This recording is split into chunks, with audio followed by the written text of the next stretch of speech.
On the podcast today, we're going to speak about the third chapter of the Tao Te Ching, which makes up the third episode of the 81 meditations of the Tao Te Ching. So if you haven't watched or listened to the first two, I recommend watching and listening to chapter 1 and chapter 2. But today we're going to focus on chapter 3. And so without further ado, let me read chapter 3. And we are using the Jia Fu Feng and Jane English translation, which we recommend. So chapter 3 states, "Not exalting the gifted prevents quarreling. Not collecting treasures prevents stealing. Not seeing desirable things prevents confusion of the heart. The wise therefore rule by emptying hearts and stuffing bellies, by weakening ambitions and strengthening bones.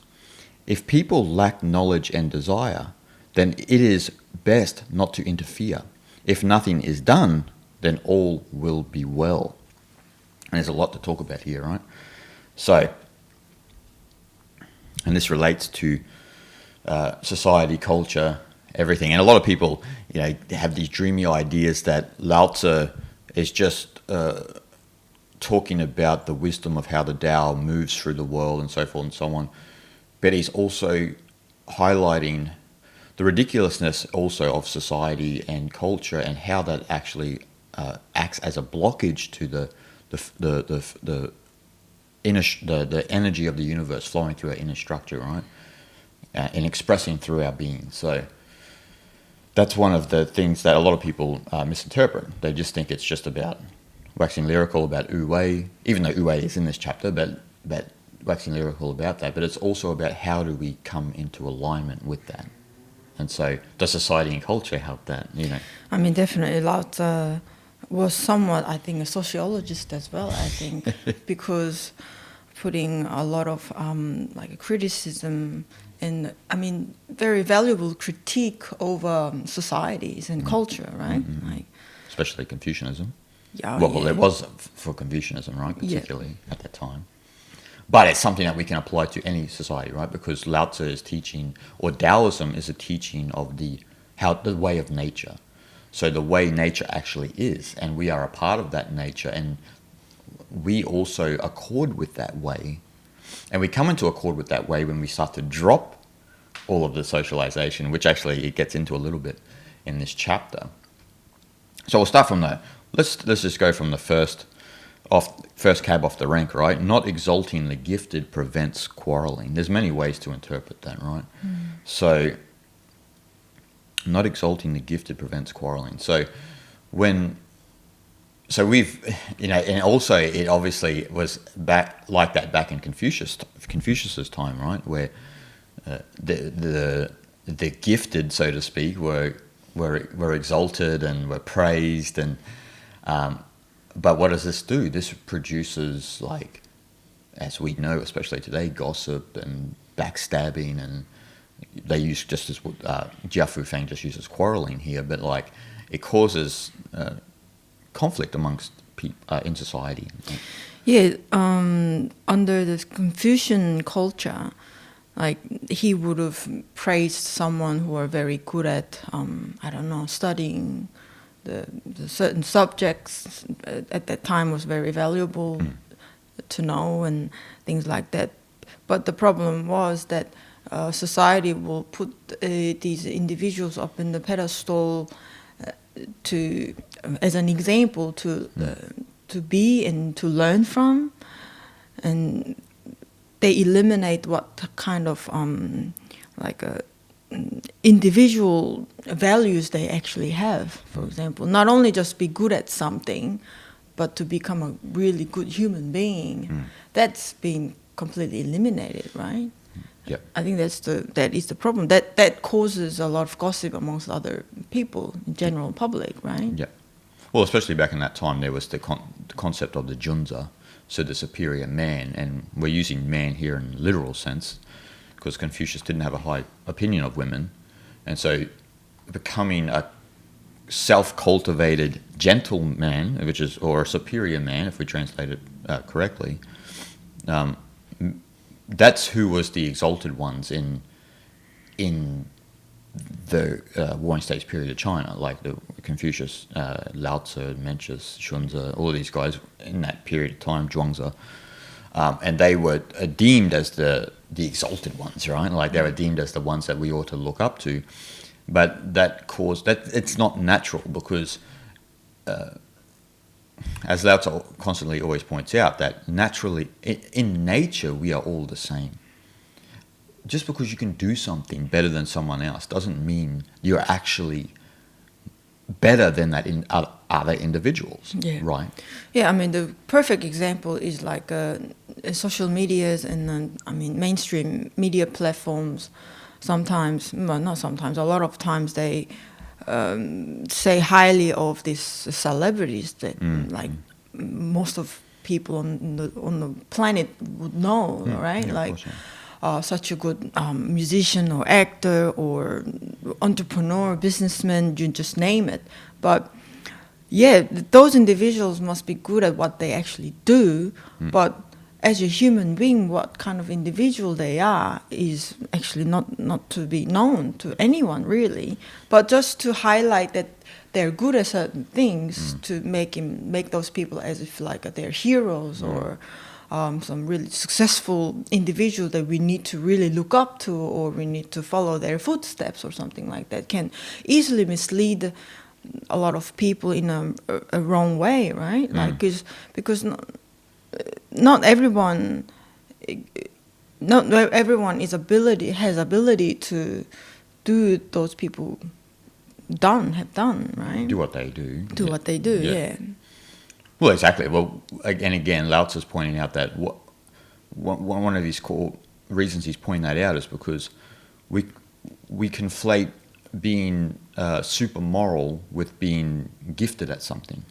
So this leads into the one of his pet peeves especially with Confucianism, but with people in general, is the moral hypocrite, right? Because Confucius was a moral hypocrite, and that's what Taoism basically critiques, is how Confucius even himself was guilty of hypocrisy, right? Like, so, and it highlights the fact that when you're trying to be someone that you're actually not, and you're pretending to be this person on the stage, then that leads to all sorts of psychopathies, right? So that leads to all sorts of mental problems because you're dissociating between who you truly are, and you've bought into this idea of this role that you have taken on. So like you said with an actor, they assume this role, but deep down when they go to sleep at night, they still know that they're the same 5-year-old boy or girl back 30 long time ago, right? And that never leaves them, right? Because that's their true nature. But it's just socialization and culture teach you that it's better to have a role and to live that role. But Lao Tzu is constantly saying no.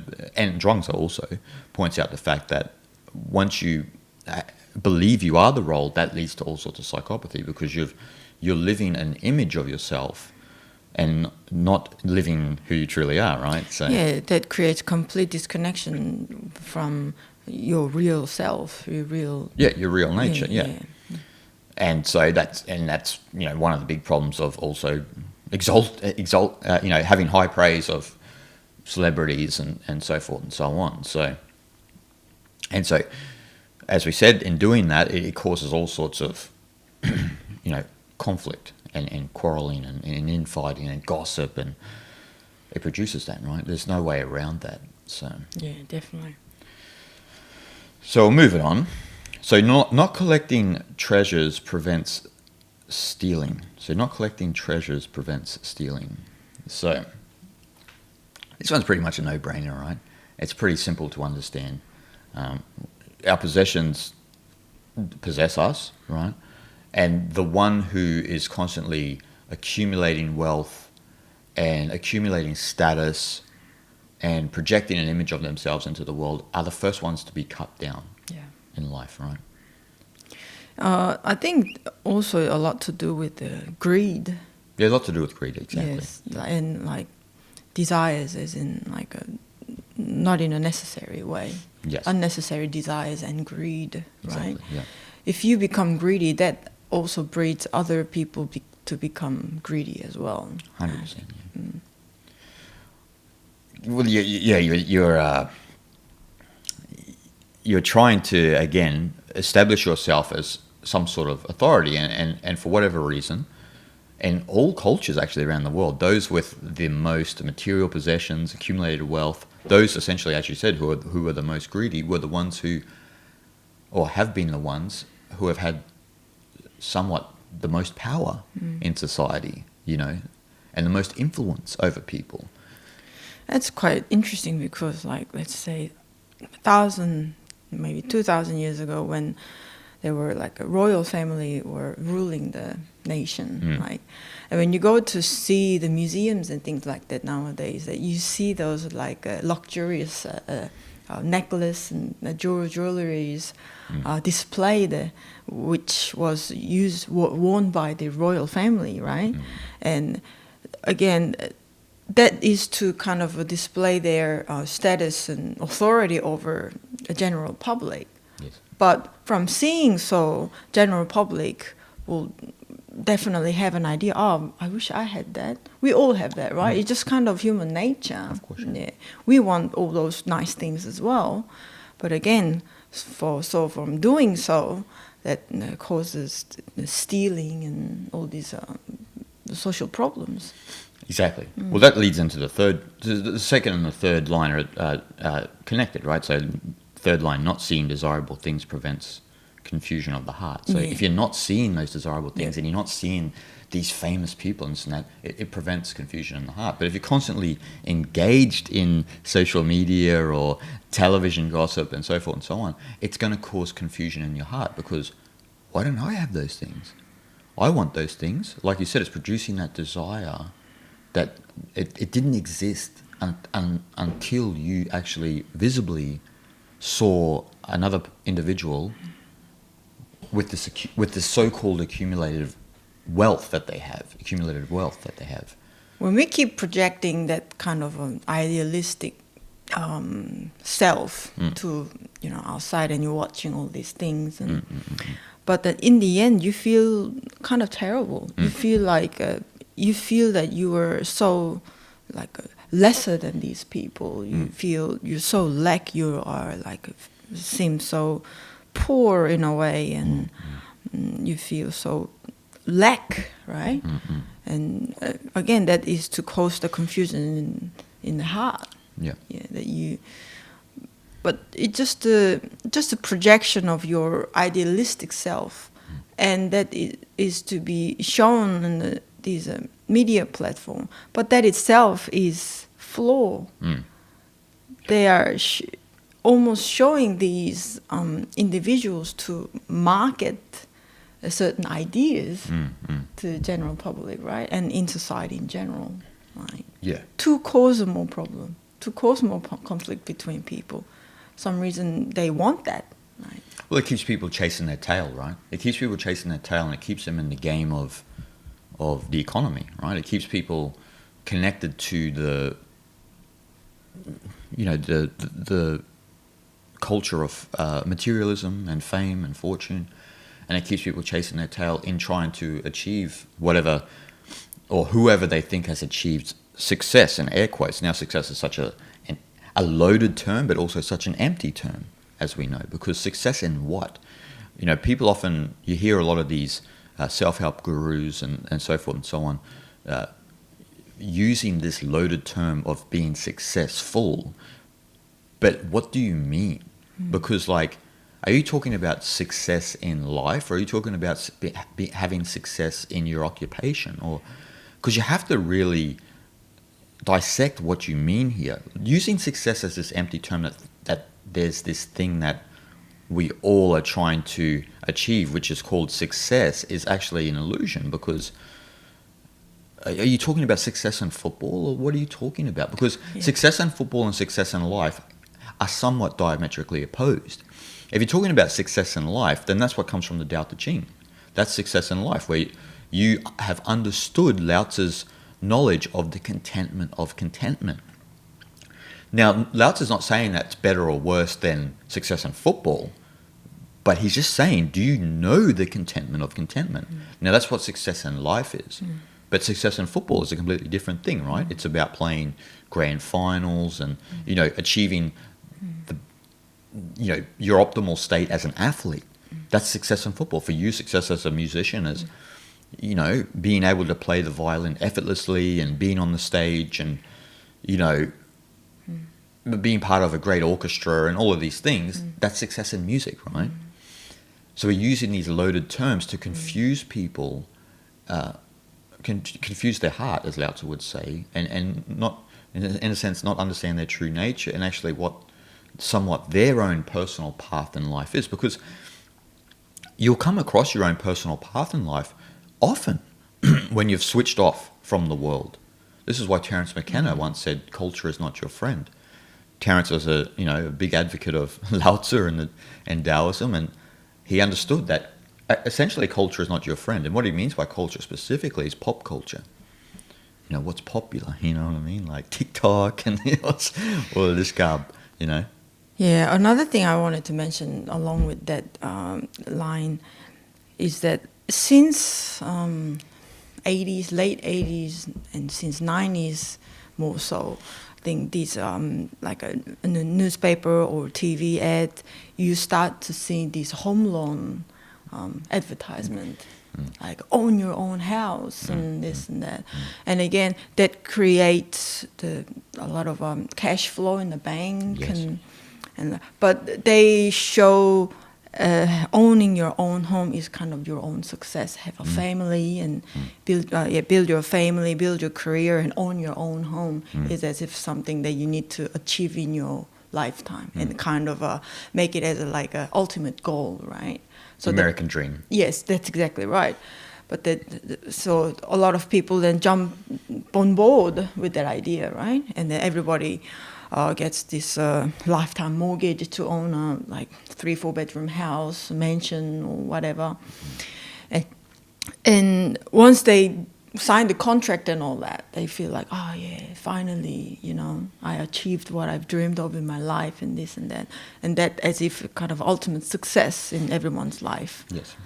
But again, from doing so, well, in that very moment, you'll be like very happy that you own your own home, right? But then after a few years later, you know, maybe economy is not doing as well as it was and this and that, then you feel the pressure of paying off the interest of loans and this and that. And then if you were to have children grow up and there's more money needs to be spent to raise children. There's a lot of pressure, social pressure and stress comes into your heart. And it brings a lot of problem in your individual well-being, right? Yes. So that it actually deludes our mind that what real success is, again, like you said. I think that's another problem, as in success, so-called success, and what media displays, and what real, true meaning of success is actually two completely different things. Yeah. Well, Lao Tzu talks about in chapter 12, the chase and the hunt matter in our hearts. And so part of the chase and the hunt is what you're just talking about, is the American dream, is that we ought to have the mortgage, we ought to have 4 kids, or I don't know what a desirable number for people are these days, but we ought to have what our neighbors have. It's like keeping up with the Joneses, right? You're keeping up with the Joneses. So that's a classic psychology of humans, because we fear, it's an evolutionary fear. We fear of being left behind. You see, everyone's having children, everyone's getting mortgages, getting car loans. Timmy and Jane are in the private school, and everyone fears of being left behind. It's an artificial fear, which has been created by culture itself, right? So that artificial fear, that it never existed once upon a time, as you mentioned. Before 80s and 90s, it wasn't as common to have a home loan and to like all of these things, right? I never went to a private school. You know, I went to a state school and so forth and so on. But these days, if you mention to my sister, for example, put your daughter into a state school, she would fully like be like appalled by the idea, you know, because of course she's going to go to a private school, even though my sister went to a state school, and there's actually nothing wrong with it. The education is basically the same. Okay, the facilities might not be as great, but you know, whatever. Yeah. But sorry, love, what were you going to say? No, I mean, like, that's the thing. Like, it's putting your children in a private school is as if like something better than going to state school. Like this kind of ideas that even reflect on your decision upon your children's life as well. Exactly. Right? Yeah. The artificial fears, right? Like it doesn't exist. And there's so many of those when we look at life. And then you have to really like weigh up the checks and balances of your own life and see like, actually, how was I influenced by these artificial fears? How have I moved in life due to these artificial fears? And you and I are a good example of this because we usually travel a lot and we don't usually live in a place for more than maybe, at longest is usually 1 year, apart from now because we're stuck here because of the situation. But a lot of people will say to us, you know, what about the future? And so they project their artificial fear onto us, and we don't watch a lot of that stuff, and we're not influenced by that stuff. So we sort of groove with whatever we feel is right for us in that moment. And most people actually who are successful in life actually move like that. They're not controlled by culture, right? Like we talked about just Terence McKenna before, right? Terence McKenna had a short life, but he had a really wonderful life, and he was very influential. And he was definitely not influenced by culture. And hence he's constantly talking about how culture is not your friend. It's programming you, and it's inculcating these artificial fears that never existed. Never once existed. Evolutionary fears, yeah, sure. We have evolutionary fears because that's just part of our evolution. So there's always this, you know, in some sense, need for, you know, intermittent positive reinforcement and social approval and things like this. But you can also eradicate those through spiritual practices and so forth and so on. But it's completely different, right? Like, because we're talking about like artificial fears that didn't exist before, which create the desires to have things that never existed. Yeah. And then, as it says here, but it says not seeing desirable things prevents confusion of the heart. But if you're seeing desirable things, what is it doing? It's causing confusion of the heart, right? You are getting the mortgage, you are getting the house. Yeah, you are completely off balance. Yes. You are completely off your center of your being. And it's not that saying that like having a house and everything is bad in and of itself. It's not. It's innocent. But it's how you've been influenced to think that that's going to contribute to some sort of version of success. When that has nothing to do with the contentment of contentment. It has zero to do with your actual true nature, which was Lao Tzu's point about. You're taking care of a sociological version of yourself. Yeah, again, you are chasing that goal. You're chasing that goal. Yeah. 100% you're chasing that goal. So that's one of the things we need to highlight is how much we are influenced by culture and society.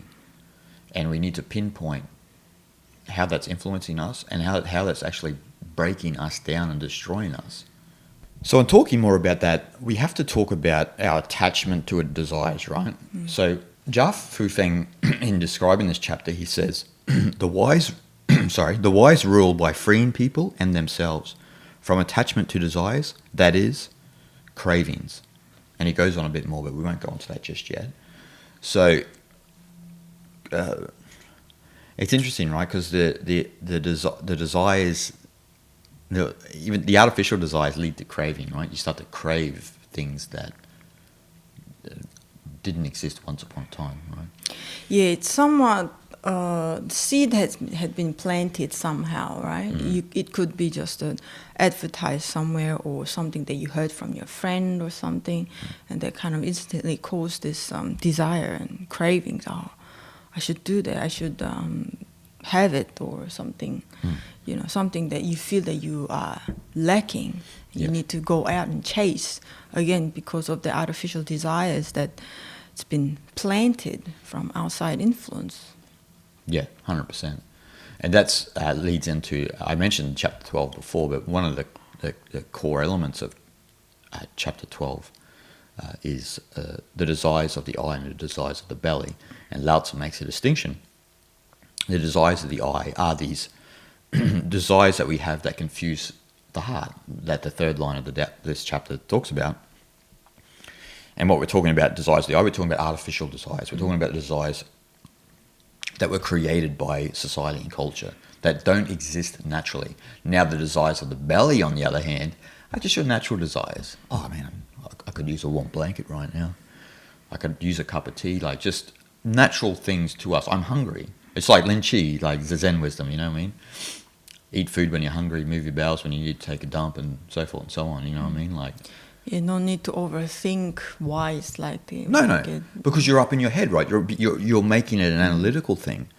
And I get this a lot on the YouTube channel, right, where people will overanalyze things and they ask me questions that they're just thinking too much about things, like, and they're not just allowing life just to be as it is. And there's this common habit now, especially in spirituality, where people are very analytical about everything, like, you know, is this my ego talking? Is this my ego talking? Is this my ego talking? It's like, relax. Usually, if you're acting like that, your ego is playing a trick and it's looking at itself. So you have succumbed to that bad habit. Yeah. So the culture and the society creating these artificial needs, which are the desires of the eye. And so that contributes to Madison Avenue and the whole advertising industry. And then it really is desires of the eye when you think about it. Like that's been translated from 2,500 years ago. But when we look at it now, people will see who they believe is a beautiful woman on television wearing a garment that they envy, or like you said with the houses and that, they might see a millionaire walking around his $10 million property. It's literally desires of the eyes, right? So it's inculcating this thing that, how come I not living like that? How come he? So you see how it creates that, also that artificial aggressive mentality as well, like the aggressive desire. Yeah. Desire became even more aggressive. Yes. Like I need it. I definitely want it. Like they almost kind of convince themselves that they need these things. Yes. Yeah. I remember when we walked around the Times Square in New York City, like instantly, this is a bit too much. A bit overwhelming, isn't it? It was like just bright lights everywhere, and it's even hard to look at the clear sky. Even it was that so busy and like just it was way too much. Yeah. Yeah. One of the things about the desires of the eye that people don't think about, and constantly looking at other people that have a lot of things, and that is envy often turns into hatred for that person. You're envious of that person for a certain period of time, but then you wind up hating that person. It's just a natural progression, because it comes back to that you can't accept your own situation. And accepting your own situation in life and the cards that you've been dealt is very important for your own spiritual growth. But if you're sitting around envious of someone, usually what happens is that you're never going to get to that stage that they're at. The cards that they were dealt in life are just different. Doesn't mean it's a better deck of cards, you know. So then you naturally begin to hate that individual, you know. That's where gossip and that actually comes from, because they want to tear someone down. Social media is perfect, right? The whole idea of trollism and this and that is about people who feel inadequate projecting their own inadequacies onto other people and their own problems, right? When like in the real world, you don't behave like that. You treat each other, you have good manners, and you treat each other with respect. But when you take away, you know, when you're anonymous, then people behave in all sorts of funny ways. So not everybody not everyone, mind you, but like there are people that do that, right? So that is actually a very good point, because it seems like there is so much hatred in the world at the moment, and it's been like that again, like since smartphone was available very widely, I think the envy towards someone and that turned into hatred is something that I think a lot of people actually do it unconsciously. Yeah, of course, yeah. Yeah, and these gossips and the gossips leads into the comment sections in the social medias, and it's really out there and seems like that we're seeing more than ever. It's quite frightening, isn't it, when you see people behave like that, because they wouldn't behave like that in normal life. But when you have that anonymity, people behave strange, and then all of that maybe. See, again, the suppression of so-called social success, right, comes out in people where they see people who are famous and they start to promote rumors and innuendo and all sorts of nonsense about someone, which is not true, but that makes them feel better because they're trying to tear someone down. It's such a weak psychology. And again, that's why, exalting the gifted leads to quarreling, right? Like it's Lao Tzu knew, and because he saw it in his own time, when people were like would start gossiping about people and tearing them down, the envy would turn into hatred, and so forth and so on. So that has always been a big problem. Where a mature adult doesn't envy anyone and doesn't actually seek to tear down anyone. It's always a mentality of, good on you, mate. Like this, I don't know much about it, but I really appreciate what you're doing in life, and you're living your best life as you can live, right? A lot of people are so bitter these days about the cards that they've been dealt in life, and they don't accept. And we're constantly then playing the victim, right? It's an evolutionary strategy to play the victim, because if you start playing the victim, then people will try and like walk on eggshells around you and cater towards you. But it's such a weak psychology. It doesn't work. It doesn't work. You want to stand on your own 2 feet, and you want to be like what he says later in the chapter. You want to strengthen your bones and strengthen your bellies. You know what I mean? You want to be. We'll get more into that, but you want to become that sort of individual that's not blown here and there by society and culture. You're not playing the victim. You're not doing this and that. Malcolm Gladwell talks a lot about this in Outliers, right? Outliers is that, okay, you look at certain people and certain who have attained certain wealth and so forth and so on. So in some cases, some of them were brought up in situations where the opportunity for them to be socially successful was higher than myself, for example, born in a small suburb outside of a small town in North Queensland. The probability of someone coming in and becoming successful from that area is very minute, you know what I mean? So, but I'm not bent out of shape about that. My childhood and my upbringing was great. I love my parents, my brothers and sisters, my brothers and sister, and my friends. I wouldn't trade that in for anything, right? Because that shaped who I am right now.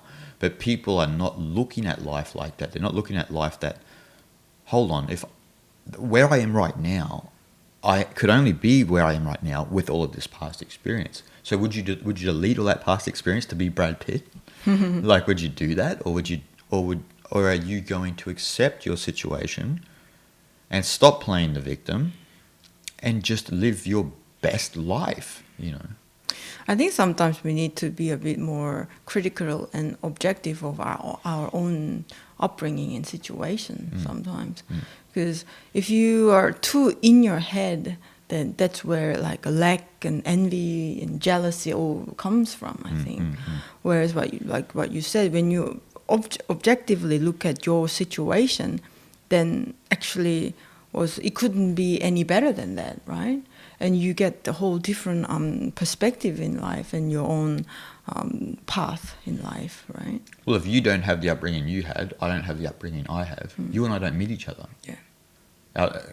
Let's say we do meet each other, but I came from a rich background, for example. You came from a poor background, or vice versa. Our psychologies would have been completely different, and then we wouldn't have had a connection, and the rest is history, right? They would have just moved on and blah, blah, blah.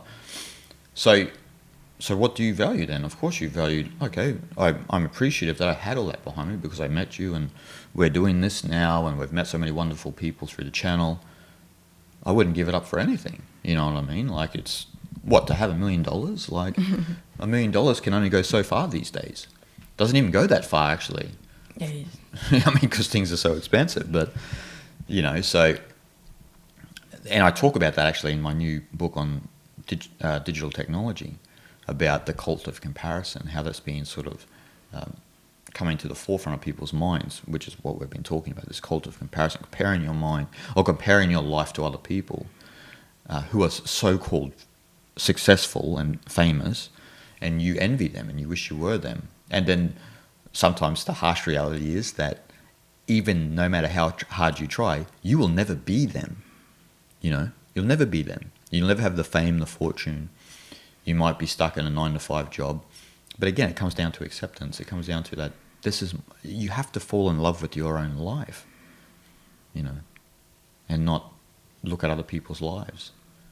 Yeah, again, the problem is that, like, all these medias portray those celebrities' life is much better than the people who are doing 9-to-5 job, for example.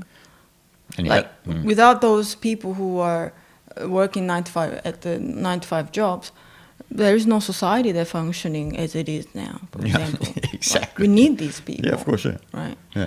But just to highlight on this luxury life, is to be really successful life, it'll cause the imbalance in the society, which completely ignoring the importance of other individuals who are doing these roles. And how many times have you heard the famous person being envious of the ordinary people? I wish I could just walk down the street, go to the supermarket, sit in the park. But they can't. It's impossible. Their life has changed. Yeah, I mean, how many times have you heard that? And also people say that, like, just dress up to go to work and being on the train and just to do your thing and live your life and this kind of things. That ordinariness is what they actually, you know, really want to experience. Because they know they're ordinary. Because they're still a human being, right? That's right. This is different. This is the thing. They know they're ordinary. Other people think they're extraordinary. But again, it comes back to what we initially spoke about. They can just do something better than other people. And that what they do, for whatever reason in society and culture, is valued more than someone who is a good dishwasher. Maybe we should value the dishwasher. We should be there going, wow, man, look at the way that she washes these dishes. I'll never get to that level. You know what I mean? Sounds strange to talk like that, right? But so what do you value more? Do you value eating off of dirty plates? Or do you value eating off clean plates? Having clean cups? Or do you value more someone who's in a Hollywood film? I know what's more important, to eat off a clean plate. Yeah, that's exactly right. I mean, again, like, without the Hollywood films, we all live. Yeah, 100%. Exactly. Yeah. We all live. But without clean food, without clean shelter, the human life is on the line. On the line, yeah. Yeah, 100%. 100%. So in that first part of the chapters, we kind of really unpacked that, didn't we? Like, where like the attachment to the desires leads to cravings. Desires themselves are not actually the problem, as Lao Tzu always points out. It's what desire. Is it the artificial desires that are created, or is it just natural desires? Natural desires is, I mean, you can't do anything about it. You need to eat. You know, you might have a particular palate for a certain food. That in and of itself is innocent. It doesn't matter. If you're sitting around being analytical about, like, oh, I really like kimchi, but I think that I should eat pizza. I mean, you're pretty much a nutcase. So, you know what I mean? So you got to understand what Lao Tzu's talking about when he's talking about desires, and also what Buddhism and Hinduism are talking about. Are they talking about these artificial needs that were created by a society and culture that's not natural? It's an external system that's telling you to be a certain way. And then it creates these artificial needs that they promote that you should strive to have. And then what that does is it produces these artificial craving inside you to crave a certain life, or to crave things that essentially destroy yourself. So, and that's what leads into actually the next part of the chapter, right? So when we look at the next part of the chapter, it says, the wise therefore rule by emptying hearts and stuffing bellies, by weakening ambitions and strengthening bones. This is classic, isn't it? Classic, the classic vagueness in a sense of Taoism, but also being poetic. Now, what Jia Feng Fu says, when he elaborates on the first part, when he says the wise rule by freeing people and themselves from attachment to desires, that is cravings, by helping to strengthen the essential in human nature, stuffing bellies and strengthening bones. Now, you and I spoke before the podcast. We have to really think about this one clearly, because a lot of people are familiar with the Stephen Mitchell's, let's say, interpretation of the Tao Te Ching. It's not a classic translation. I still love this book, but if you really want to understand Taoism, I wouldn't read this and believe it's an authority. One of the problems here is Stephen writes in this part, the master leads by emptying people's minds and filling their cores, by weakening their ambition and toughening their resolve. Resolve's kind of the wrong terminology, you know. And when he says emptying their minds and filling their cores, it's not really it's kind of what's being said, but not classically translated, right? Because we're talking about emptying hearts and stuffing bellies, weakening ambitions and strengthening bones. So That's more to the point. it's more to the point, Yeah. yeah. It's more to the point, and it's more actually, well, it's a classic translation. It's not, you're not moving too far away from what a lot of translators get so angry about with Stephen Mitchell's interpretation, is it's gone so far away from, you know, we've heard people like Edward Slinglund basically laugh at Mitchell's interpretation, and Derek Lin and people like that, because it goes to, I mean, it's an elaboration, so it's more right. it's more poetic. So, but that's a whole other story. But we want to stick to the traditional teachings. So, the wise therefore rule by emptying hearts and stuffing bellies. So again, this leads into also the desires of the belly, right? Like sticking to your nature, like having an empty mind and not maddening your heart, confusing your mind with all of these desires, and sticking to the simple life, right? Yeah, that's right. You just quieten your mind and completely dissolve all these noise in your head, and just move by kind of instinctual desires. Yeah, instinctual desires. It's tough when you say instinct. A lot of people, when you say instinct, they think instantly of sex, right? They think instinctual. I prefer to say natural, because, but it is your natural instincts. Yeah. You know, Or more like a kind of gut feeling. yeah, your gut feeling. Yeah. Yeah. It's just your natural response, isn't it? Natural It is your response. instincts, but like you know how people get so like wound up and they load certain words in one day. So when they hear instincts, they think of like, oh, so they're just going to go around and have sex with everyone. It's like, no, it's not what's being said, because that's also out of accord with your nature. So weakening ambitions, right? Weakening ambitions. So the whole idea of the contentment without chasing goals and trying to create a role for yourself and a life for yourself that was built off artificial needs. That's kind of a going in reverse, right? To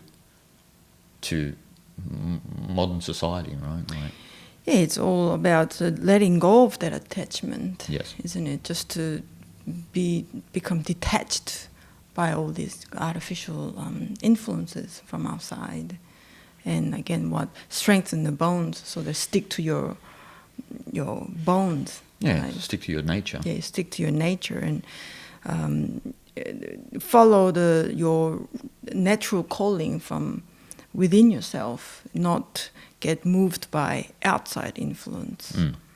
Yeah, they're not talking about going to the gym and strengthening your bones. It doesn't mean that, but it means like exactly what you just said. And so basically, like what Jia Fu Feng says, strengthening the essential in human nature. So what we're talking about is strengthening your position or an abidance in your true nature, which is beneath and beyond socialization, persona. It's like the Zhuangzi quote, right? When there's no more this and that, you reside in the still point of the Tao. So it's an understanding and an abidance in that without being blown here and there, strengthening your bones, without being blown here and there by society and culture. And again, I think in a way you can also say this is the real intelligence of a human being. Yes. Yeah, just the inner intelligence, Yes. and you abide in that intelligence, and you think and act from that place, and also you behave from that place. So from doing so, you're strengthening your real intelligence of your real inner self, your inner core psychology of yourself. Yes. That's right. You're going beyond your warped nature. Yeah. We have an early podcast on why your nature is warped, and you're getting beneath that back to the core, back to that fundamental, universal, as you said, intelligence that kind of guides your life any way possible. It all differs for all of us, but you're not possessed by the desires of the eye. You're not focused on what's going on with other people's lives and so forth and so on. Which, again, like it says in the third line, doesn't cause confusion in your heart, right? So you are really, I mean, Stephen says strengthening your resolve. You are somewhat strengthening your resolve, but like it's not technically. You're abiding in what we would call in Vedanta, the Atman. You're abiding in the undifferentiated consciousness at the core of your being. And you know that everything arises from that, and life comes from that and moves from that. But we are identifying with a superficial aspect that's covering that, which is, the persona that has been created through socialization and culture and so forth and so on. Yeah, it's kind of from society and the culture, you get kind of this coding around that, right? Yeah. And you have to break it.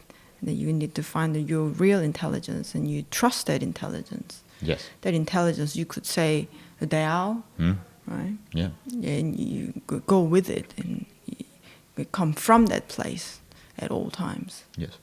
Again, we always talk about the river analogy, right? You're not fighting the current no more. You're surrendering your ego or your social persona on the fire.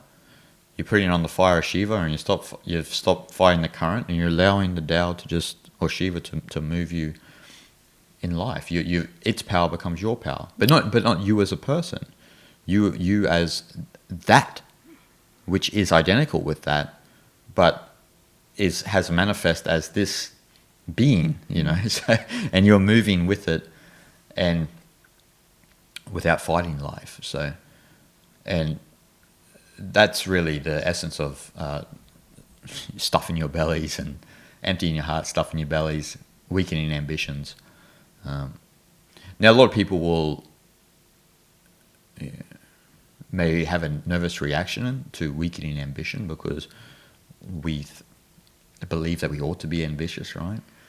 I think it was Light on the Path, the occult book, Light on the Path by Mabel Collins back in the 1800s, where she said, kill out ambition, but you need to be ambitious like those who achieve things, but you have to have like nishkarma karma, like in the Bhagavad Gita, where you're acting without holding on to the fruits of your action and believing that you're so great because you're doing these things. Mm-hmm. You know that you're not so great. You can just do things without like believing you're some sort of god at something, like as what happens with certain pop idols, right? Where they Yeah. start to believe they're actual real gods, but they're not. They're just a person at the end of the day, right? With all of the fears and insecurities that anyone else has. And they may even have more because they are in that sort of position, and that kind of covers over those fears and insecurities. From having that ambition. Having that ambition, you know. Yeah. So, and that's another thing that Lao Tzu's highlighting, is that ambition in itself can eclipse those fears and insecurities when you actually need to lean into them and move into them and start to resolve all of those fears. So in the next few lines, there's like a course of action actually to deal with that, right? To deal with what we've been talking about by being possessed by ambition and desires. And so we get to then, if people lack knowledge and desire, then it is best not to interfere. This is classic Taoist knowledge, right? Like the path of non-interference, of just allowing life to be as it is. And this is very important, isn't it? Because a lot of philosophies and religions around the world have been built on trying to influence people who lack knowledge and who lack a desire for, say, a certain way of life that they didn't even know existed, right? Like if we look at the way, let's use Christianity as an example, how they went around the world trying to spread the Bible through cultures that have no connection to that culturally, right? It worked in some places, it didn't work in other places. So, but you have that constant, in some sense, like it's related to demographic swamping, right? You're trying to swamp the culture with a certain way of belief that ensures your own survival. You're not confident enough to just be okay with what you believe without influencing other people. So, so if people lack knowledge and desire, then it is best not to interfere. Don't interfere with them. Yeah. And even in some sense, if they have knowledge and desire, Lao Tzu would say, don't interfere with them either, right? So that's like the best course of action, is that avoiding that path of interference. So, and Jia Fu Feng also says, like when he says like stuffing bellies and strengthening bones, and by reducing a lopsided dependence on acquired mental knowledge and artificially induced desires. So, yeah, well, it's because in Tao Te Ching, what Lao Tzu are trying to explain throughout the 81 chapters is not something to be able to teach people so that other people get it. Yeah. It's not anything like that. No.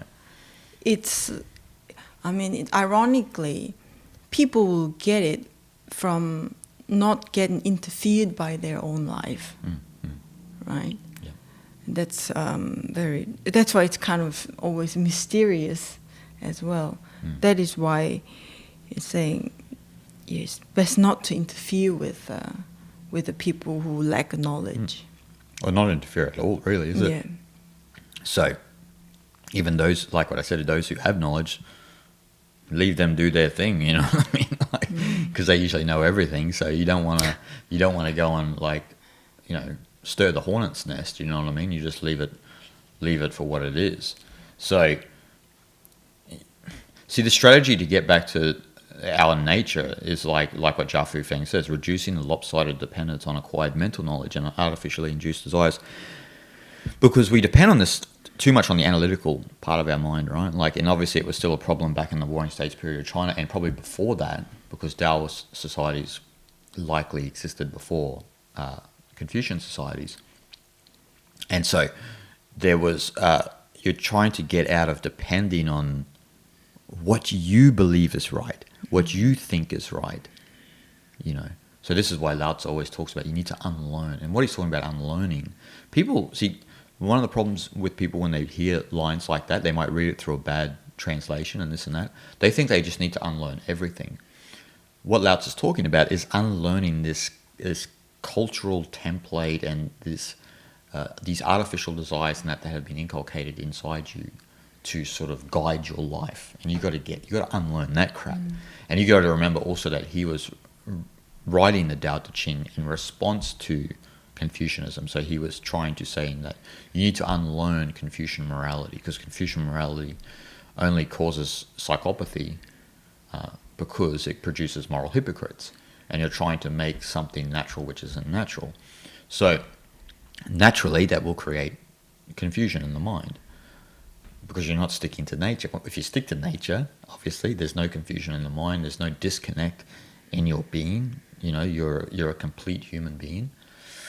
It's the art of being human, right? And so you're not at odds with your own humanity. You are a radical human being, you know. Yeah. Again, undoing all that conditioning that you got from culture and society, isn't it? Yes. Like that, we are all heavily conditioned, and to unlearn that is to be done here. Yeah. He's not talking about unlearning language and unlearning mathematics and stuff like that. He doesn't want you to walk around being a babbling idiot. Like, and that's where people misinterpret. I get a lot of comments on YouTube like, oh, but doesn't Lao Tzu say, don't, unlearn everything, and you guys are talking about the Tao Te Ching? It's like, oh no. Like, that's not what's being said. Like, didn't he say to remain silent? You're not putting it in context. You got to put it in context about the time he's from and this and that. You're paraphrasing a bad translation you've read. I would never do that, right? Personally, myself. And I'm not saying I'm better, but I would just never do it, because you have to know actually what the proper translations are, and you don't want to get into a game of spiritual one-upsmanship and also virtual signaling, which unfortunately has infected spirituality, and that's why you see actually people behaving better on food videos and on YouTube and stuff like that. You see in the comment section people are more well-mannered and this and that, but then you go into spiritual comment section and people are pretty vicious towards each other, and you're like, aren't they supposed to be spiritual? And they don't even like each other. But that's a whole other topic, right? But that lends into what we're talking about. So you've got to get out of those misunderstandings of what Lao Tzu's saying. You've got to put it in context. The context is that it's a critique on Confucianism, and he's highlighting that if you have all this acquired mental knowledge, that will essentially eclipse your understanding of your true nature. So this acquired mental knowledge is the social, like what you said, the socialization and the cultural knowledge. Now, it's not to say that cultural knowledge is not important. Lao Tzu's also not really saying that, like, learning language and maths and how to create tools and that. These are like more so desires of the belly, right? Like, that just keeps society rolling in a positive direction. It's more of the nuanced desires that we're talking about, like the artificial desires that are created based on those basic desires, right? Like, we obviously have a desire to communicate. We've always had a desire to communicate before complex languages were produced. I don't know what we were doing. We were making sounds and stuff back, long time ago, but there was always a desire to communicate and to understand where each other are coming from. It's just a thorough understanding of what's been said in these texts are so important. Yes. Isn't it? Like you said, people like to repeat things, what they've heard, or what they've read without thorough understanding, just to sound better than someone else, or sound or to be seen as a really smart or spiritual person. But that's not what it's about, really. That the thorough understanding is very important to have a good spiritual journey for the individual. Well, how many scholars and professors and that do we know in Taoism that they'll get attacked by people who are paraphrasing Stephen Mitchell's interpretation of the Tao Te Ching. But Stephen Mitchell said this, and for because those guys are scholars and all they do is study Taoism, I guess it must be painful for them, because what happens is that people start to believe the person who makes that statement when you're just paraphrasing an incorrect translation and you're not entrusting the actual expert on the knowledge. And that's obviously, we've talked about that many times, where the death of the expert is upon us because people just paraphrase things and think that that's the truth, and they don't do enough research. When you can just use Google now and you can research things thoroughly, people don't do that. So that's also a problem as well. So But getting beyond that and getting back to this, if we're looking at, you know, the best path is not into fear, like, then you're not. It's best not to, like. It's like what you and I always talk about when we go to places like South India and the rural South India, rural Nepal, rural Thailand, these places. The innocence of the people breaks your heart because their heart is like what you envision what Lao Tzu was talking about. Their heart is not maddened by artificial desires. In fact, they don't know it. They don't have smartphones and cable television and things like this. They live off the land. They have a very content life. We look at their lives because they might live in a shack or something like that. And again, we project our own insecurities upon them. And we say, oh, look, they're poor. You know, we should help them out. Lao Tzu's saying, don't help them, man. Let them, they're shanty. You're going to come along and project all of your artificial fears onto these people who are just living off the land. They have enough food and so forth and so on. Remember the story with John Perkins, the economic hitman, for those who don't know John Perkins, who works for the World Bank and IMF, and you know, he obviously, not obviously, but he understood the error of his ways as he got older. But when he was working for, I don't know who it was, the IMF or the World Bank or whoever, but they were trying to build a big sanitation plant in Indonesia, and there was this community, this village, in this area, beautiful area, and they're all living off the land, and everyone's shanty, and everyone's like they're eating real organic food. They're not like living in squalor. They're just living in like small huts, and you know, they living with nature. Yeah, just it's a version of life. It's a certain lifestyle that is just different to the Western version of life, of how we should live. Anyway, John, when he first went there, had the perspective that, oh, they're poor. This will help them if we build the sanitation plant. First of all, we have to knock down parts of their village to build this plant, because you know, a sanitation plant usually take up a lot of land. And they built that, and his idea was, oh, this is going to produce jobs for these people in the village and this and that. And what happened? The people started working there. They started to become like Western people with the fears of money and this, which they didn't have beforehand, because they didn't live in a monetary society. And then that all started becoming part of their culture. And then he spoke to the older shaman of the village. And the shaman said, you know what, John? Before you came, we were better. We were better off. People were happy. Our hearts weren't maddened. And life was shanti.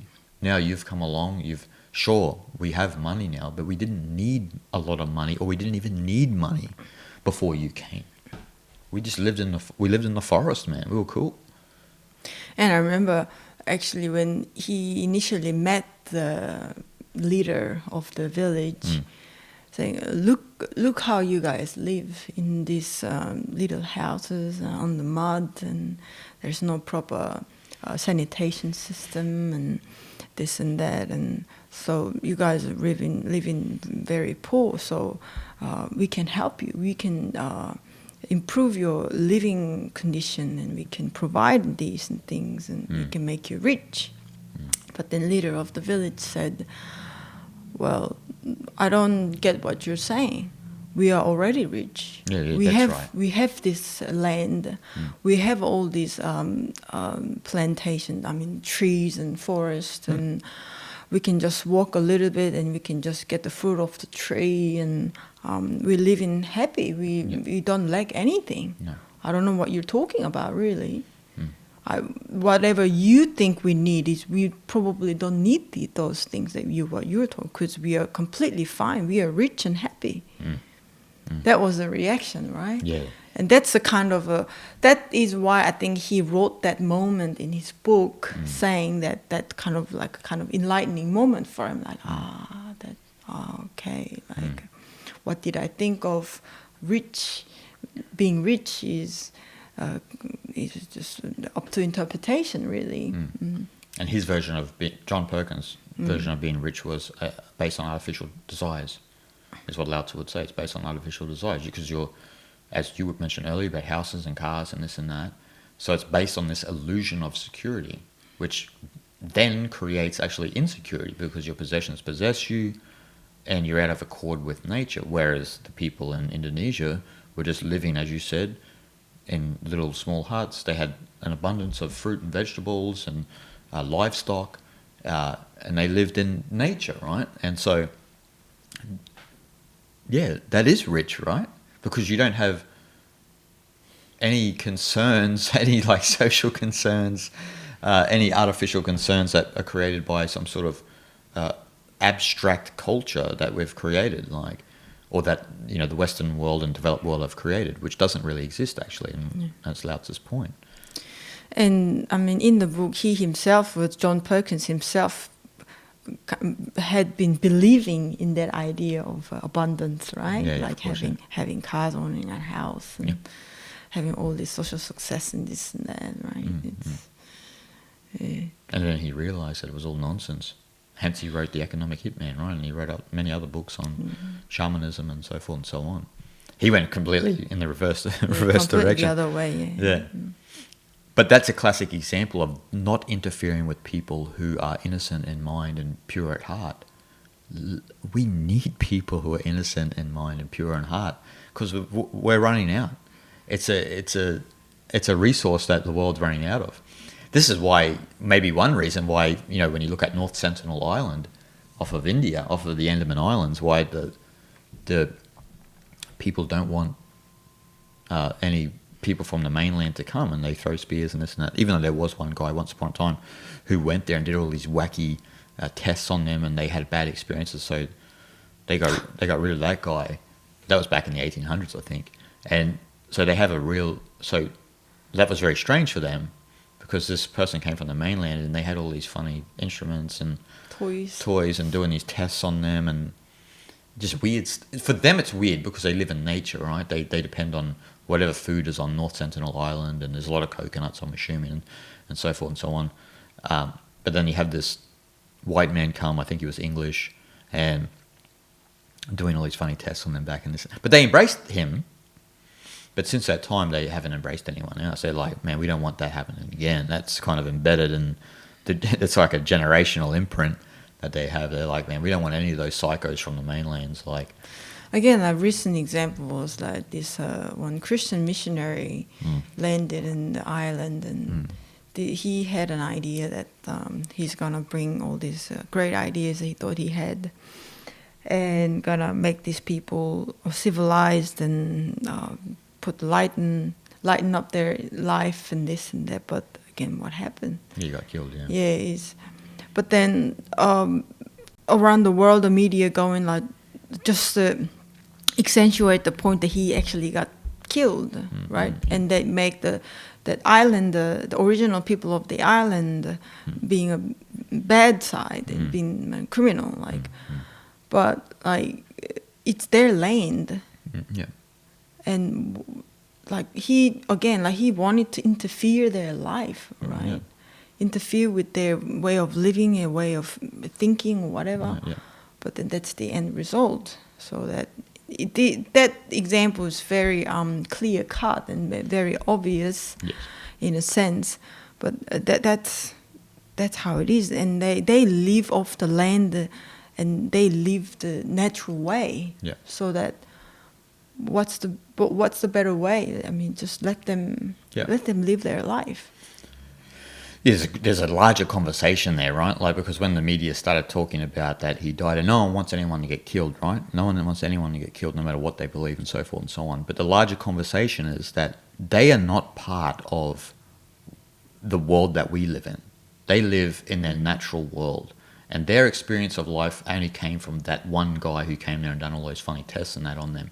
So they just think any mainland person's a full nutter who wants to do things. And then you could likely say that because he was a Christian missionary and wanted to bash the Bible upon these people, that he was trying to interfere with their life and intervene.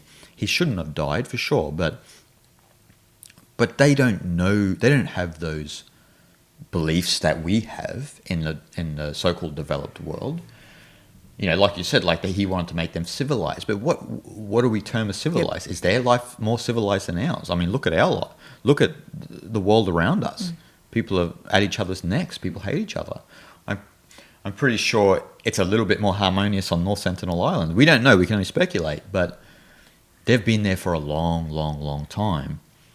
And that's why after that happened, India especially, because, you know, India claimed the land, even though, you know, I'm pretty sure the North Sentinelese don't believe that. But they said, like, for Christ's sake, don't interfere with these people. Don't even go fishing near the island. Leave them alone. And India know best, because that's a nation that's been interfered with for thousands of years, no matter whether it was the Muslim invaders or the British or Christian missionaries going there trying to convert Hindus. But Indians being very almost Taoist, saying stop it. You know, we follow the path of non-interference. That's what, you know. So don't go to North Sentinel Island and try to interfere with them. Leave them be. Let that unfortunate situation be an example for other people going forward. You know, I mean, we need to have places like that are not touched by civilization, in air quotes, right? We need to have those places. Otherwise, everywhere becomes the same, right? Everywhere becomes the same. Like, I'm sure there's other islands maybe around the world where there's, I mean, obviously in the Amazon there are still untouched tribes, but, you know, as the destruction of the Amazon goes on, there's more of an encroachment from again, civilization in air quotes.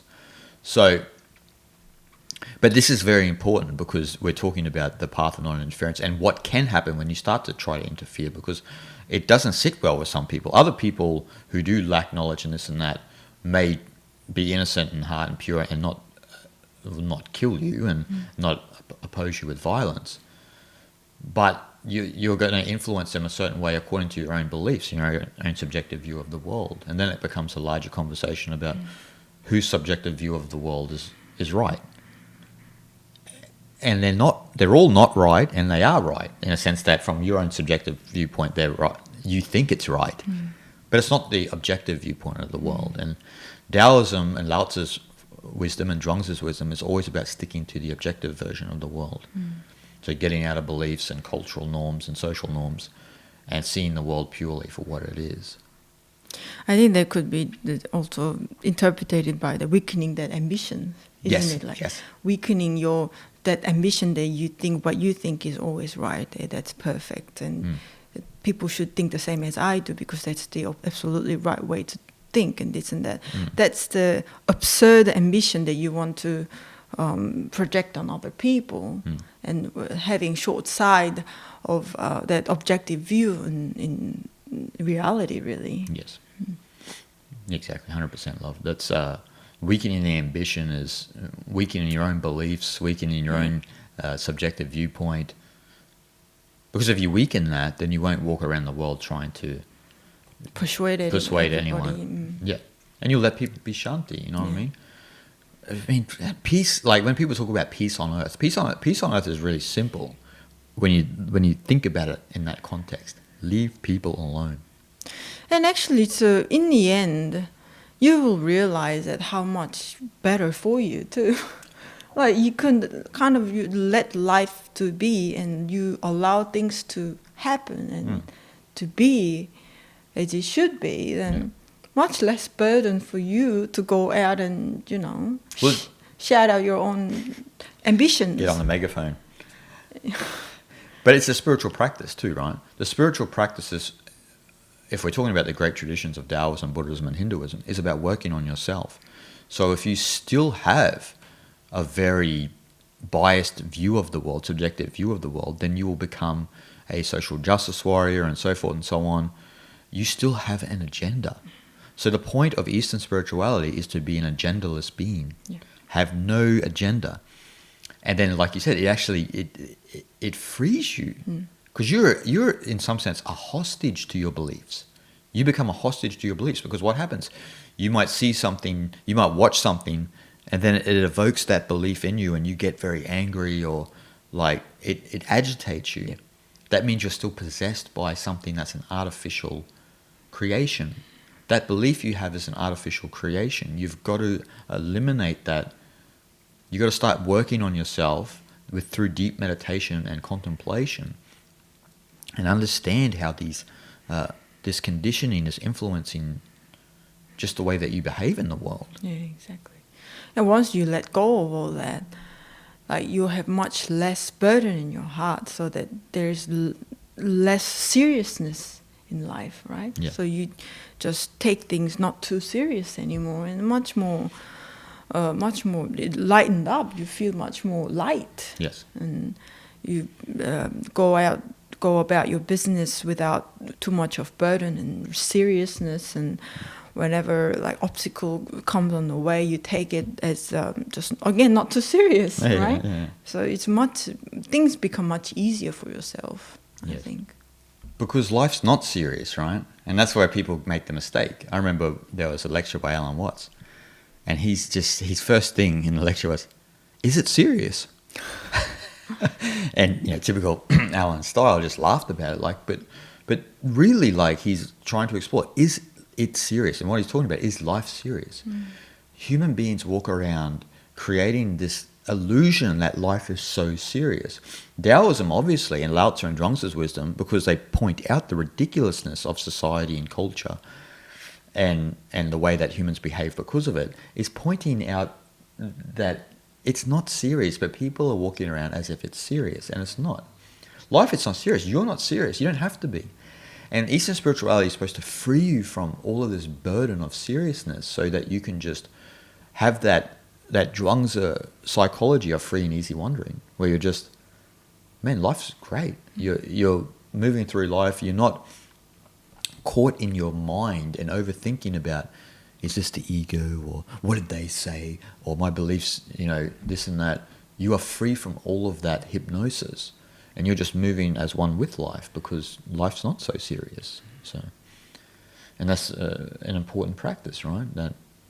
Yeah, just people are too uptight, and they always want to control, right? Yes, they want to control. Yeah, they want to control things to be in a certain way, but it's all just like how nature works. Yeah. Nothing is predictable. Nothing is under control, really. It's under control of the flow of the Tao. Really, that's what the real control.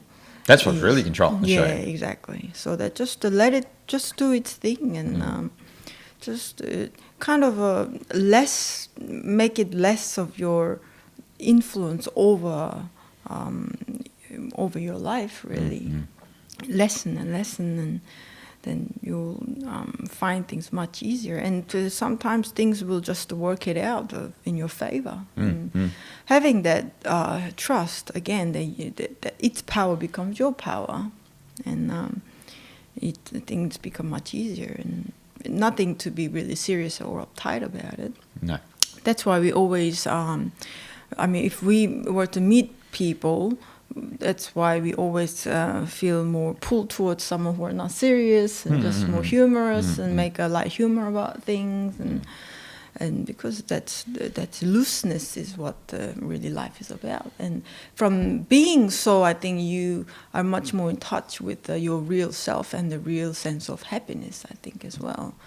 Because real happiness is not coming from seriousness, right? Yeah, of course. And people very often ask me, why don't you have children and have a house and have a car and this and that, and just that's as if that's a kind of a really perfect life. It is a good life for you, maybe for those people, but again, I don't think that is the only way to live life. No. So There is no one way to live life. exactly, and no need to be too serious about sticking to that conventional way of living, and just live as you please, really. Yes. You just follow your kind of gut feeling, or stay in your center point always at all times, and just follow that, and whatever makes you happy, and follow that. The ease that one has is the maturity of spirituality, right? So Taoism, if you understand Taoism especially fully, you should have an ease about yourself. This is what you would call more of the meditative mind. It's not stuck, and you don't have a lot of opinions. You're not serious. You can laugh about things. It's like in Zen when they say you've reached Satori, all that's left to do is laugh, right? Because you've encountered that ease in your life where you're not getting stuck, you're not getting pricked by thorns and stuff anymore. You're completely free of that. I remember a situation we had when we were living up in Dharamsala, and one of our good friends got into a conversation with some other foreigner up there who was studying Buddhism and this and that. But this individual was riddled with moralism, right? And my friend, being more of a Taoist, but also following Buddhism as well, was like, man, like I try to talk to this guy, but like everything's like really analytical, and like there's like the ease is not there. You know what I mean? Like he was so caught up in what was moral or what should be done and this and that. And this is a big problem we've talked about a lot on the podcast. A lot of people are bringing over, say, Christian tendencies and that from Western people, are bringing Christian tendencies and superimposing them onto Buddhist practice. And it's not true, right? And also Hinduism and also Taoism as well. You can see this happening, where you see this morality being superimposed on there. Not that there's not principles and so forth and so on, but if you don't have that ease, then you haven't understood the traditions. You haven't gone through a deep process of meditation and this and that, and you're not free to laugh about things. You're not, because you're taking life too serious. And our friend was like, I just can't talk to this individual because like we start talking and then he starts judging me on. See, this is the thing, right? When you're too serious, you're a very judgmental person because you have a set of beliefs that you think other people ought to live by. And that's the big problem, right? That was the problem with Christianity when they went around the world trying to influence trying to promote the Bible to other cultures and stuff like that, was they had a version of life where they thought other people were immoral and this and that. But their sense of morality is warped, right? Like, because it's based on their own version of life. That's why it's warped. It's based on their own version of life, when other cultures and that have their own version of morality and so forth and so on. If you start to think your version of morality is the best, you've already gone in the wrong direction.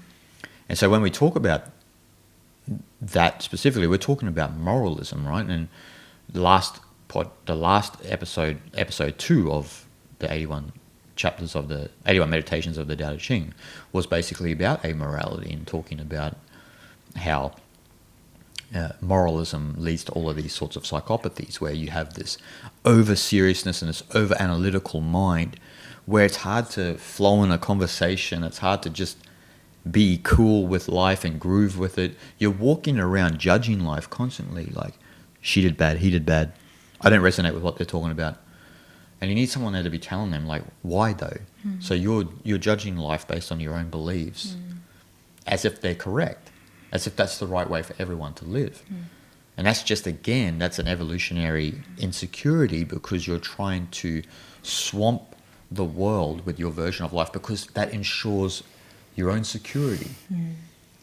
And Taoism's more so about leaning into insecurity to find a real security in the Tao. Leaning into that insecurity, instead of trying to influence people with, even though Taoism doesn't really have any beliefs, but instead of influencing them with the teachings, just allowing life to be as it will, without, first of all, because you don't take things seriously, and second of all, because Taoism is a path of amorality, not morality. The real morality we have is deep within us, which we've spoken about many times before. We're fundamentally good, and that's showcased in our instincts, how we try to save people from harm and so forth and so on. You don't need to teach that, right? The natural good. The natural good, of a human being. Yeah, exactly. And so that lends into the last line, right? The last line. If nothing is done, then all will be well. Classic, isn't it? That's just classic Lao Tzu. If nothing is done, then all will be well. So, well, exactly everything we've been talking about, right? So you're not walking around being serious about everything. You're not trying to promote your own version of morality on other people. And yeah, again, like but earlier we were talking about unlearning, like the unlearning, that heavy conditioning. I think that we've got to thoroughly unlearn that. yeah, You got to thoroughly unlearn it, break out of that conditioning, the strong, the social, cultural conditioning, and break out of that and see the real reality, the realness of reality. I think how things really are, and not again projecting your own views, which is from your own conditioning, and just got to see the reality as it is. First of all, that itself is a challenge. But once that's done, you get to have this easiness in your life and in your even psychological state as well. And when we have all this conditioning, I think we imprison ourselves, right? We imprison ourselves in our own head, right? You have to go over that, the strong belief of how things should be and this and that, so that you develop this bad tendency of judging people not in an appropriate way and this and that, and you got to break out of that, and then it'll free your mind much more, and you yourself will become much more at ease, like very light as well. Like in life, nothing becomes too serious. You can have a good laugh about things, right? And you start to see the beauty in the ridiculousness of life too. You know what I mean? You start to see the dance, the rhythm of life in everything. Yeah. First of all, you don't have a perspective of good or bad, because that's, again, a fundamental flaw of humans, to dissect between this and that. And so you see that there's this, like they talk in Shaivism, the dance of Shiva. You see this energy, call it Brahman or Tao, moving through life. But because your mind has been cleansed and you're not serious and you don't have any moral associations, and because you don't have any moral associations or principles, you're not judging life, and then you start to see the actual real beauty in everything. There's a natural beauty in everything. And that may sound strange, but that's what the sage's mind is like. It's like seeing the world from the top of Mount Everest. So the sage's mind is an elevated perspective where you see that even in what you think is chaos, from a higher perspective is harmony. And you start to come into resonance with this harmony in life, even in terrible situations, on a very personal level. We often talk about hindsight, right? But the sage they live in hindsight, because they see the world from an elevated perspective. And so that's why they don't interfere with life. Richard Wilhelm said in his translation of the I Ching, in one of the parts where he said, though people may criticize the sage for leaving society, actually the sage, because he has left society, is creating incomparable human values for the future. Even though he's not doing anything like on a social level, he's not an activist, but his presence and the effect he has that will reverberate longer than his life is there for anyone to see. An activist, no one remembers them, you know what I mean? Because there's been millions of activists throughout. Too many. There's been moralists up the yin yang, you know what I mean? Like, so the sage, though, there has not been that many, right? So they're creating incomparable human values for the future, for the whole world. And we all have that perspective too, to see life from that higher perspective. And then you start to see the harmony, this intrinsic, they say in occultism, right? Order ab chaos, order out of chaos. What that means in Freemasonry is to see the order within the chaos.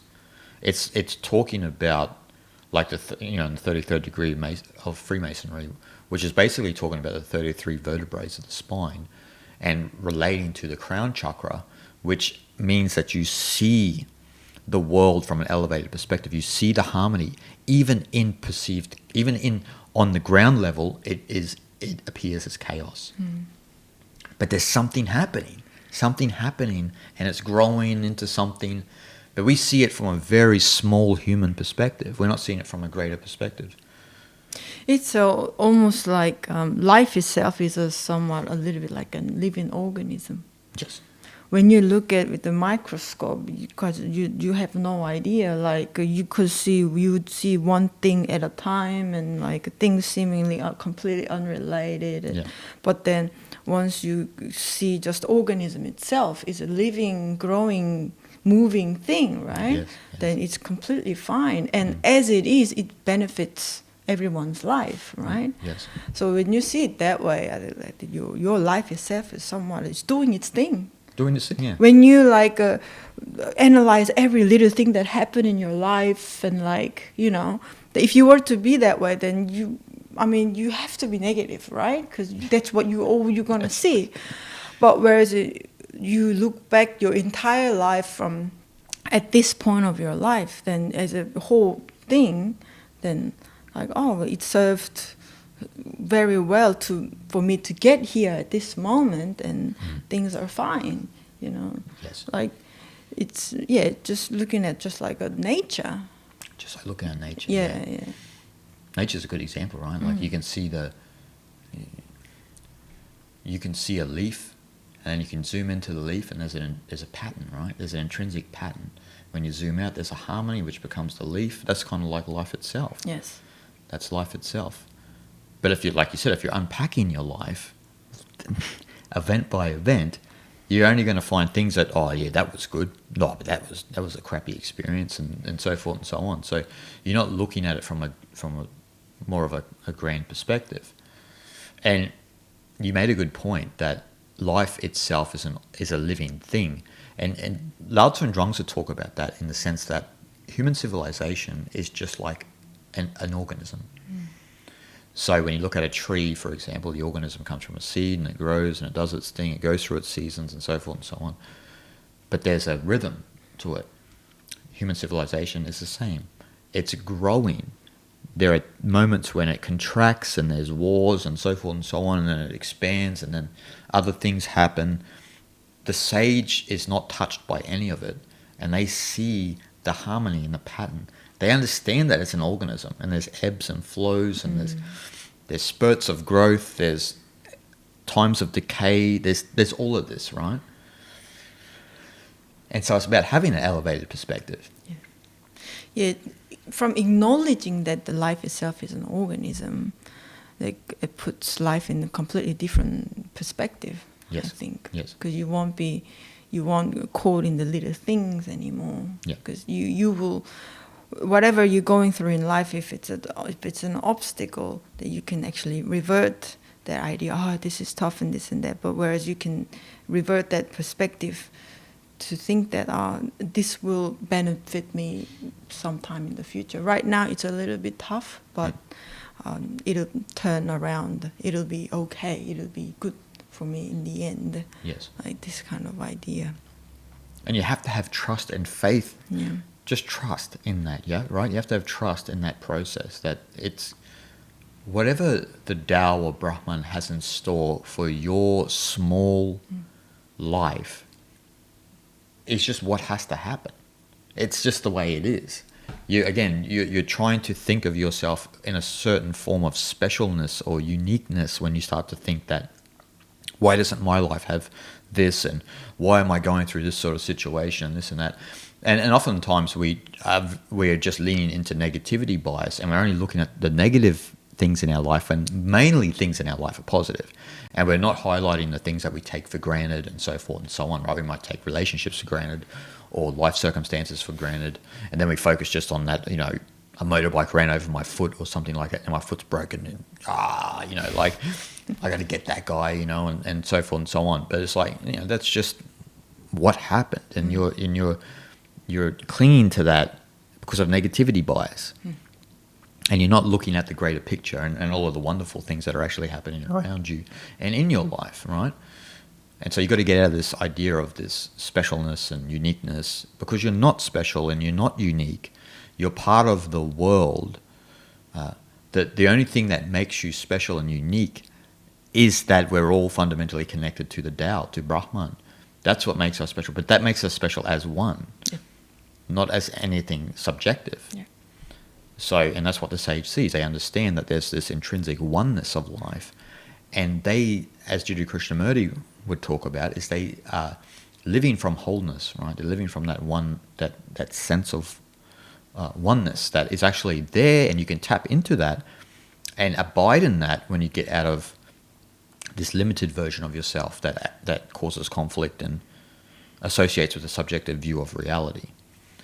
And so that's what the last line of the third chapter talks about, right? It talks about, if nothing is done, then all will be well. It's just that trust. Mm-hmm. You know it's all going to be well. Yeah. And there's nothing for you to do about it. Don't get the picket sign. Don't join the protest. You don't need to. And if other people want to do that, it doesn't matter. You don't take it serious. You know that life is going to have a way of working itself out, because you've got full confidence in the Tao, full confidence in the universe, the universal unfoldment. You don't need to be paranoid about where it's going to go, and you don't have to impose your own will upon it. Yeah, it's completely fine. Just way things are and where you are is okay. You don't have to do anything about it. That No. we all feel the trigger to do something about things, right? Yeah. But we don't need to. Don't have to. It's all be done. It's okay. It's all good. Shanti, shanti, It's shanti. okay. That's it. All right, guys. Thanks for watching. I wanted to mention I've got new merchandise out. I've got the new design, which I created, is a Zhuangzi t-shirt, when there is no more this and that. As vague as Zhuangzi is, that's one of the deeper teachings of Zhuangzi, and you like the design? Yeah, I Yeah, dig it, yeah. So hopefully you guys enjoy it. And remember, any way that you contribute to the channel helps the evolution of my channel and helps the evolution of this podcast as well too, where we can afford maybe a better studio and so forth and so on. So in any way you can contribute, no matter whether through Patreon, PayPal, or even maybe buying some merchandise or my books, it all contributes. And we're creating a great community here of very genuine people about spirituality, very human people, and not up in the clouds. And and we both enjoy the community, right? Like, we love hearing from all the people, and I really deeply appreciate all of my patrons on Patreon, and remember to help the work along. I know that a lot of us watch YouTube videos and because we're interested in spirituality and this and that, we forget to hit the like button or comment and this and that. But make sure you're always liking the content, drop in a comment, and make sure you share it with your friends. You know what I mean? That helps this channel evolve and reach the people that don't know about this podcast too. There's a lot of people who just don't know about this podcast because maybe the way I'm doing things is not algorithm friendly to YouTube. So who knows, what I mean? Anyway, that's another story. But anyway, guys, we hope you enjoyed this episode of the 81 Meditations of the Tao Te Ching, and next month we'll have chapter 4 for you. And make sure you go back and watch chapter 1 and chapter 2 if this was the first one you've watched. And have a good day, and we'll see you guys next week.